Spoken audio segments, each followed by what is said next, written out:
Good morning friends. মই এতিয়া উলাইছো অলপ ফুৰি আহিম বুলি মানে মৰ্নিং ৱাক কৰিম বুলি এয়াই আমাৰ ঘৰৰ গেটখন খুলি লৈছো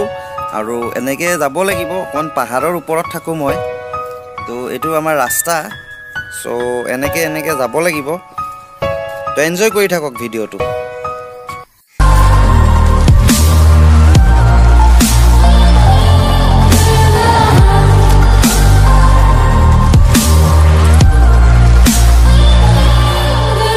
নমস্কাৰ বন্ধু বান্ধৱীসকল নতুন এটা ভিডিওৰ সৈতে মই প্ৰণৱ আৰু আপোনালোকে চাই আছে প্ৰণৱ বৈশ্য ইউটিউব চেনেল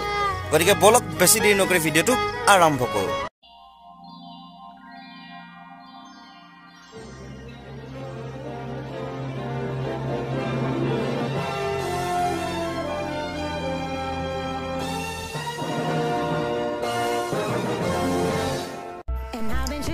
এইখন মই পঢ়া স্কুলখন ইয়াত এলপি স্কুল এমই স্কুল আৰু হাই স্কুল একেলগে আছে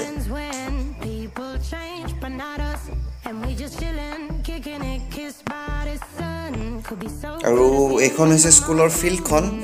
ডাঙৰ হিল আছে আগত বহুত ডাঙৰ আছিল ভাঙি দিলে আৰু এতিয়া এটো ভাঙি আছে লাহে লাহে আৰু তাৰ ওচৰতে এটা নামঘৰো আছে একেলগত আৰু ইয়াত সদায় নাম প্ৰসংগ হৈ থাকে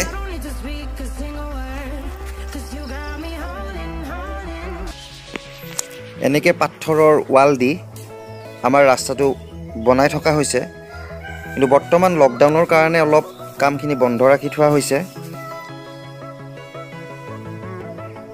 এনেকে ইয়াত মছলা মাৰে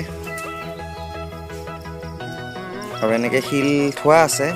বহুত আছে হিল সিমেন্ট বালি সব থোৱা আছে কিন্তু যেহেতু লকডাউন হেতুৰ কাৰণে মানে কামখিনি কৰা নাই তো ইয়াৰ পৰা অলপ গৈ এটো এটা ট্ৰান্সফৰ্মাৰ আছে আৰু ট্ৰান্সফৰ্মাৰটোৰ পৰাই আমি বিদ্যুৎ পাওঁ আৰু যেহেতু ঘৰৰ ওচৰতে হেতুৰ কাৰণে আমাৰ কেতিয়াও ভোল্টেজ নকমে আৰু এই ট্ৰান্সফৰ্মাৰটোৰ ওচৰৰে যেটো ৰাস্তা ওপৰলৈ উঠি গৈছে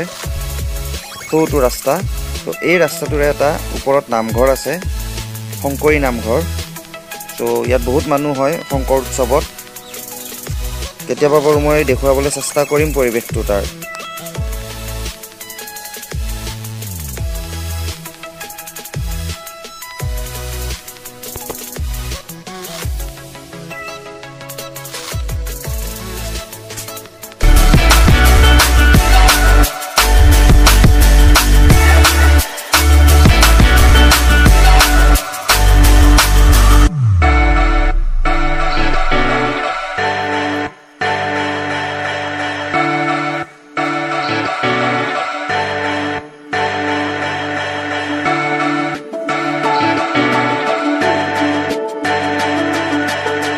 ৰাস্তাটোৰে আমি এনেকে আমাৰ ঘৰলৈ যাব লাগে বৰ্তমান ৰাস্তাটো বনাই থকা হৈছে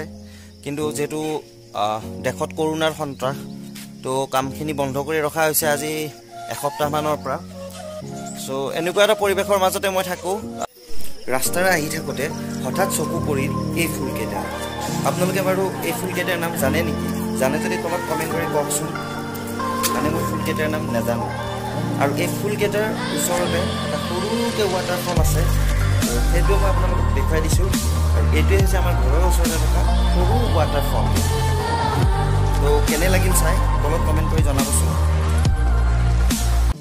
যেহেতু চলি আছে লকডাউন বেছি বাহিৰলৈ ওলাই যাব নোৱাৰো গতিকে ঘৰৰ ওচৰৰ পৰিৱেশটো আপোনালোকক দেখাবলৈ চেষ্টা কৰিলো যদি ভাল পালে তেনেহলে লাইক কৰক কমেন্ট কৰক শেয়াৰ কৰক যদি মোৰ চেনেল কোনোবাই নতুনকৈ চাই আছে তেনেহলে প্লিজ চেনেলটো সাবস্ক্ৰাইব কৰক জয় আই অসম